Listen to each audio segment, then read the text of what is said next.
Today we're going to be talking about sources of inspiration from my book Eternal Lifeline. More specifically, we're going to be talking about sources of inspiration from anime.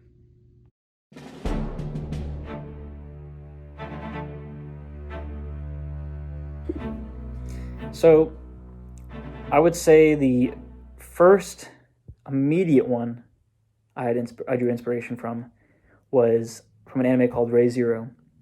And this anime is somewhat, well, it's, I don't know, not really, but it's about this character who's transferred into a different world, and he basically goes from a boring life to an interesting life, to say the least. You have to see what it's actually about because it's a little bit more than interesting.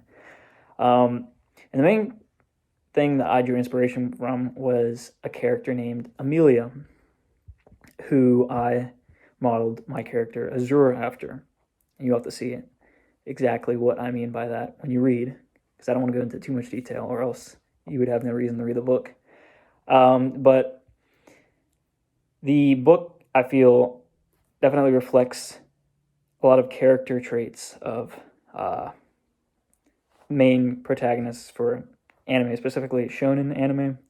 It's a fighting genre, I believe. I don't know if I have my facts straight on that. Before I get not off topic, because I am on topic, this is an example. Well, this is a copy of my book.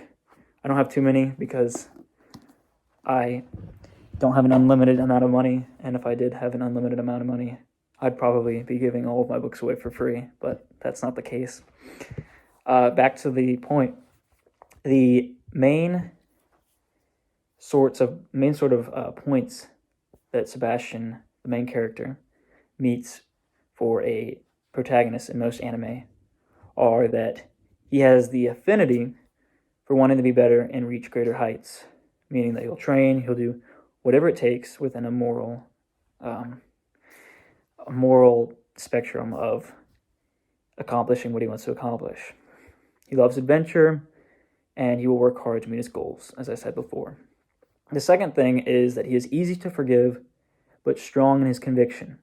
So while he forgives people, he won't forget. And that's the main saying that has been said for I don't even know how long. But he'll make sure to avenge his friends and the ones who are wronged. But when he realizes that people have learned their lesson, when he realizes that people want to do better for themselves, he will take them in and befriend them. Not necessarily ignoring all of the atrocities that person has committed. So next, Sebastian has the ability to allow his enemies to join him if they please, as I said before. Basically, it's called the power of persuasion, which Sebastian has. You'll see it in the book series when you read it, but he has the ability to befriend people, even if they're his worst enemies, most of the time. Sebastian, much like I have to look up every once in a while. I don't want to go completely off script. Much like other shonen characters, has the strong ability to become much stronger. I shouldn't have used that word twice, but he has the ability to become much stronger. And what that means is he can learn a whole bunch of new skills, and yeah. But unlike anime, his ability to learn all those skills is actually explained, and you'll see why. He's not just some random, insanely powerful character.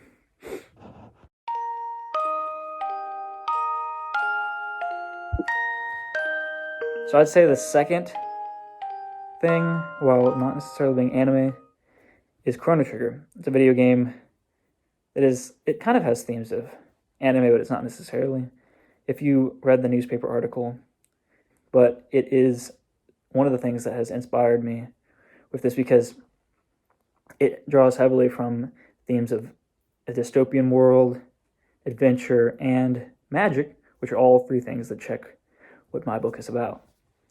And as a very advanced magical systems, or at least a very broad spectrum of abilities, which I was able to take inspiration from and actually have my own ideas of what I could add to my book. So if you're interested, once again, read my book.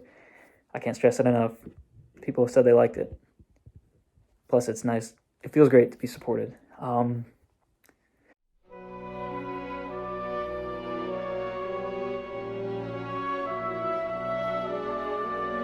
So I'd say the third large source of inspiration was for the antagonist of my story, the Crimson Lords. And if you're familiar with this anime, it's called Hunter x Hunter. It's actually in a video I discussed the day before. Well, I'm filming these all on the same day, but video I posted the day before on Facebook, Instagram, Twitter. Basically all the other social media, well, not really, but so it's based off of a group called the Phantom Troop. And it's basically a group of bandits and incredibly strong nen users, which is their source of magic. Somewhat like magic. It's a magical system, pretty much. And these nen users, they have their own leader. They have an organized group. And you see striking similarities between Crimson Lords and the Phantom Troop if you've watched the anime and read the book. But obviously there will be those who haven't read the book and those who haven't seen the anime. But, so as you can see, this book is heavily inspired by anime, and I wrote it in a way to structure it after anime. So each chapter is like an episode. And that's how I was able to keep my mentality of, come on, let's keep going. We can write another chapter a day. And,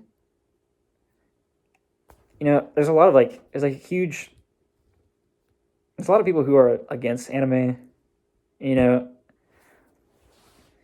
call it childish. Well, just animated things. They call it childish. And yeah, maybe sometimes some animation, especially in Western culture, is directed towards children. I was hoping that this book would possibly show people that it has deeper themes, not just the animation aspect. But, it would be freaking awesome to have an anime based off of this, or some sort of show or movie. It'd be awesome. So altogether, if you stuck around this long, that's awesome. Thank you. If you'd like it, subscribe, because I will be posting every Saturday at 10 o'clock in the morning. Don't hold me to it, but I will try my very best. And you should check out my book, Eternal Lifeline. I have a really bad setup right now, which will be fixed, but in the back, we have Crimson Knight. And I don't have Event Horizon on me because, like I said, I don't have unlimited funds. Currently, my sister is reading it, and you should too. First, you have to read the first 2 books, though.